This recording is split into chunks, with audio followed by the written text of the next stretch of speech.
Hello everyone, आप सभी का हमारे चैनल पे स्वागत है बच्चों। फर्स्ट ऑफ ऑल मैं सबको ऑल द बेस्ट बोलना चाहूँगा कि कल आपका बोर्ड एग्ज़ाम है और कल आपका गणित का पेपर है। आपने साल भर बहुत मेहनत की है, ठीक है। जितनी मेहनत करनी थी आप कर चुके हैं। अभी भी अगर आप इस वीडियो को पहले देख रहे हैं तो जितना समय बचा उसका अच्छे से यूटिलाइज़ किए और जो क्वेश्चन आपके सॉलिड बने पड़े उन पे एक बार और रिवीजन करो। और जितना रिवाइज करोगे, ठीक है, ज़्यादा पैनिक मत करना। अब इस टाइम पे जो क्वेश्चन तुम्हें बहुत टफ लगते हैं उन्हें छोड़ दो, उन्हें देखने की ज़रूरत नहीं है। बाकी जो चीज़ें आती हैं उनको और स्ट्रॉन्ग बनाओ ताकि जो आती है वो एग्ज़ाम में ना छूटे, ठीक है। ये चीज़ आपसे होनी चाहिए। अब बोर्ड एग्ज़ाम कल आप देने जा रहे हो गणित का पेपर, क्या गलती आप ना करो वो इस वीडियो में बताने वाला हूँ, ठीक है। और सब कुछ मैंने पढ़ा रखा है, लिंक्स मिल जाएगी डिस्क्रिप्शन पे, एक बार ज़रूर चेक कर लेना, ठीक है। सब कुछ पढ़ा रखा है। अगर आप चले चेक करेंगे प्लेलिस्ट में, वीडियो लिस्ट में आपको ढेर सारी वीडियो मिल जाएंगी। तो अभी मैं कुछ आपसे के साथ शेयर करना चाहूँगा कि पेपर प्रेजेंटेशन आपको कैसे रखनी है, किन बातों का ध्यान रखना है, गणित की कॉपी कैसे लिखनी है, उस पर तो मैं अलग से वीडियो बना चुका हूँ। अब हम बात करेंगे कि एग्ज़ाम देते वक्त हमें किन बातों का ध्यान रखना है गणित के पेपर में। सबसे पहले देखो बच्चों, गणित के पेपर में एक चीज़ हमें बहुत ज़्यादा इफेक्ट करती है, वो है टाइम। समय का कम पड़ जाता है बच्चों को, कुछ क्वेश्चन छूट जाते हैं। लेकिन अगर मुझसे पूछो ना, अगर जिस बच्चे ने ढंग से पढ़ाई की है वो पेपर ऐसे बना होता है कि तुम 3 घंटे में उसे आराम से सॉल्व कर सकते हो, मक्खन की तरह पे। अथवा वाले भी कर सकते हो, इतना होता है, ठीक है। अब देखो, सबसे पहले आपको 15 मिनट पहले कॉपी मिलेगी, ठीक है। 15 मिनट पहले कॉपी मिलेगी, दिख नहीं रहा है क्या? तो इस 15 मिनट का आपको सही से यूटिलाइज करना है, ठीक है। मैंने उस दिन भी बोला था, ये जो 15 मिनट मिलते हैं ना, आप ये जो कॉपी है, कॉपी का जो आखिरी पेज है, इसमें आप क्या लिखो, आप ट्रिग्नोमेट्रिक टेबल लिख लो, ठीक है ना। ट्रिग्नोमेट्रिक टेबल लिख लो, उसके साथ साथ कोई फॉर्मूला जिससे आप लगता है कि आप भूल सकते हो वो कर लो। ये सब कब करना है? जब आपने लाइनिंग कर ली है, सब कुछ आपने कर लिया है, उसके बाद ये करनी है। कोई सूत्र है, कोई चीज़ है जो आपको लगता है कि मैं आगे चल के भूल सकता हूँ, जो बहुत इंपॉर्टेंट है, वो आप फॉर्मूला में लिख लो, बाद में रफ करके इसे काट देना, ठीक है। ये चीज़ पहली चीज़ करनी है। और ये मैं हमेशा करता था, शुरू से लेकर एंड तक, जब तक मैंने पढ़ाई की है तब तक ये काम मैं करता था, हर विषय में करता था, ठीक है।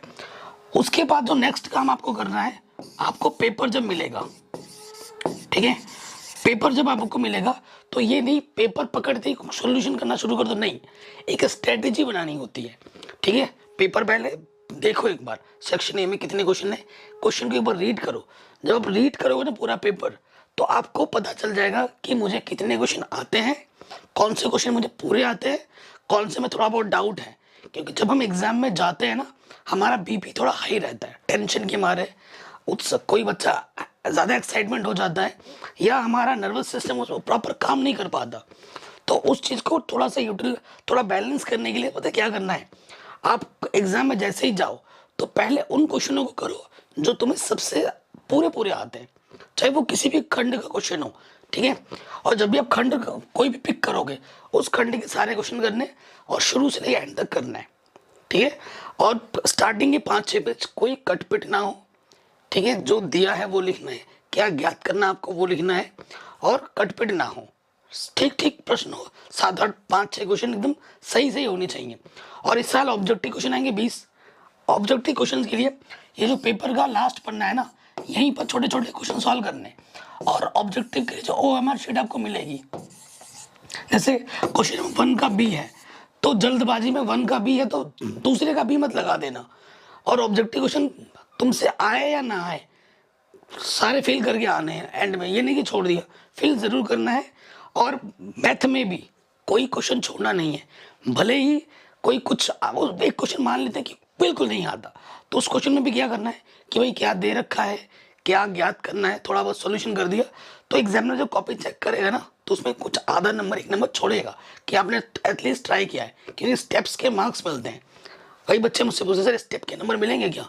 बिल्कुल मिलेंगे स्टेप्स के नंबर, ठीक है। ये ध्यान रखना है, क्वेश्चन छोड़ना मत बच्चों, अटेम्प्ट जरूर करना है। और स्टार्टिंग में वो क्वेश्चंस करने हैं जो आपको पूरी अच्छे से आती हो। कोई क्वेश्चन ऐसा हो, देखो बेटा और एक चीज़ यहाँ ध्यान रखनी है, जब भी आप क्वेश्चन सॉल्व कर रहे हैं आपका फोकस होना चाहिए, क्योंकि प्लस का माइनस हो जाएगा, आपको पता ही नहीं है कि भाई मैंने गलती की, आपको लगेगा मैंने सही किया है, और एक प्लस का माइनस हुआ, वो पूरा क्वेश्चन ले डूबेगा। कई बच्चे क्या करते हैं, पेपर पूरा सॉल्व करने के बाद सोचते हैं आखिरी के 15 मिनट में हम देखेंगे। ये स्ट्रेटजी बहुत गलत है। आपको आखिरी का टाइम मिलता ही नहीं है यार। पहली बात तो ये है, क्या करना है, जब भी आप क्वेश्चन सॉल्व कर रहे हो ना, तो लगे हाथ 2 सेकंड 3 सेकंड लगेगा, भाई ये था यहाँ पर, ये स्टेप ये, हाँ सही है, आगे बढ़ो। ऐसे तुरंत वही रिचेक करनी है। अगर गलती है तो वही सुधार लो। पूरा पेपर सॉल्व करके आगे फिर देखो कि कहाँ गलती है, ऐसा नहीं हो पाता होता। तो ये चीज़ ज़रूर करनी है, ठीक है। और हाँ, जो ग्राफ का क्वेश्चन आएगा, ठीक है, ग्राफ के क्वेश्चन में आप एक ही ग्राफ आपको ऐसे नहीं मिलेगा, आपको मांगना पड़ेगा। ग्राफ में आपका रोल नंबर होगा, नाम होगा, वहाँ की मोहर होगी, सिग्नेचर होगी, ठीक है। और ग्राफ में ही आपको आंसर रखना होता है। ग्राफ पेपर कैसे रखना है, मैथ की कॉपी में कैसे लिखना है, वो मैंने बता रखा है। ये चीज़ ध्यान रखना, क्वेश्चन छोड़ना नहीं है, ठीक है। और मेरी मानो तो सबसे पहले बड़े नंबर से करना, ठीक है। हो सकता है कि किसी किसी बच्चे को पेपर लेंथी लगे, किसी की स्पीड कम हो, ठीक है। और कोई क्वेश्चन दिल पे नहीं लेना है, भाई ये मुझसे नहीं हो रहा, इसे करके ही रहूँगा, ऐसा मत सोचो। ऐसा ईगो पे नहीं लेना है। 1 नंबर का 2 नंबर क्वेश्चन नहीं हो रहा है, कोई बात नहीं भाई, तू साइड जा, दूसरे को आने दे, है ना, उसको करते हैं आराम से। और कभी कभी क्या होता है ना, कई बच्चे एक सीरियल से करना चाहते हैं, ज़रूरी नहीं कि सीरियल से ही करो। स्टार्टिंग में जब कुछ क्वेश्चंस करोगे ना, जो क्वेश्चन आपको आते हैं फ्लो में, तो जो क्वेश्चन तुम्हें अटक रहे हैं, डर के मारे तुम्हारे दिमाग में काम करना बंद चुका है, तो जब तुम्हारा जो ब्लड है ना, आराम, तुम्हारा जो दिमाग शांत हो जाएगा, कंट्रोल में आ जाओगे एग्जाम हॉल में जाके, तो वो क्वेश्चन भी तुम्हें आने लगेंगे। तो स्टार्टिंग में वही क्वेश्चन करो जो तुम्हें पूरे पूरे आते हैं। इसीलिए कहते हैं पेपर को एक बार अच्छे से रीड करो और टाइम बांट लो कि भाई इस खंड में मुझे, जैसे सेक्शन ओ है, ओ में 20 बहुविकल्प प्रश्न आएंगे, तो 20 बहुविकल्प प्रश्न 20 मिनट में मुझे करना है, 15 मिनट में मुझे करना है। तो टाइम बांट लो। 2 नंबर के क्वेश्चन है, एक एक क्वेश्चन में 2 मिनट के अंदर ही करूंगा, ऐसे टाइम मैनेजमेंट कर लो, ठीक है। तो क्वेश्चन इतने हैं कि आपके पूरे 3 घंटे में हो जाएंगे, 3 घंटा 15 मिनट में, मोर देन इनफ है। बस ध्यान रखना है कैलकुलेशन, ठीक है, मिस्टेक मत करना, प्लस माइनस का ध्यान रखना, फोकस होकर क्वेश्चन को करना है। और एक चीज़ और बता रहा हूँ, कई बच्चों का क्या है ना, ये थोड़ा आउट ऑफ द बॉक्स है, ठीक है। जो बच्चे बहुत ज़्यादा डरते हैं, फेलियर होने डरते हैं, एक टिप्स बता रहा हूँ, लेकिन एक आध क्वेश्चन में ही ये काम करना है। ये नहीं सारे कर दो।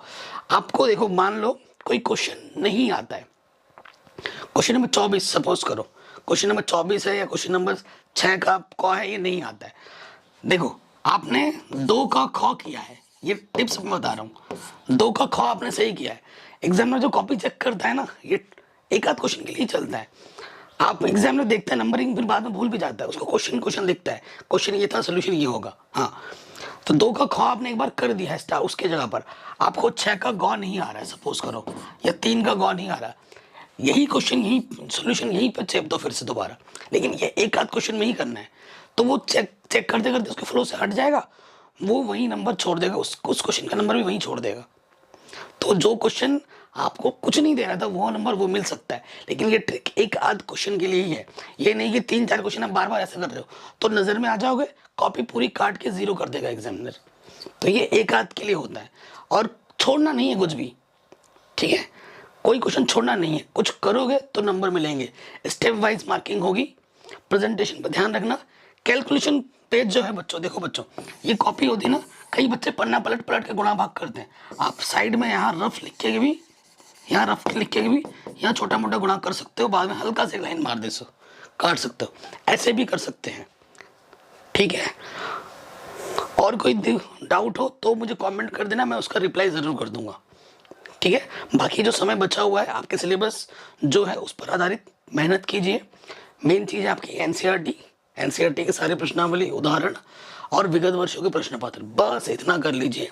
और मॉडल पेपर जो है 2000 लास्ट वाला जो था 22 का, और ये 2023 का, 2 मॉडल पेपर जरूर कर लेना कम से कम, और विगत वर्षों के प्रश्न पत्र। आपको टॉपर बनने से कोई नहीं रोक सकता है, 100 में 100 नंबर लाने से कोई नहीं रोक सकता। जय हिंद, अपना ख्याल रखें। सब कुछ मैंने पढ़ा रखा है, लिंक्स मिल जाएगी डिस्क्रिप्शन में।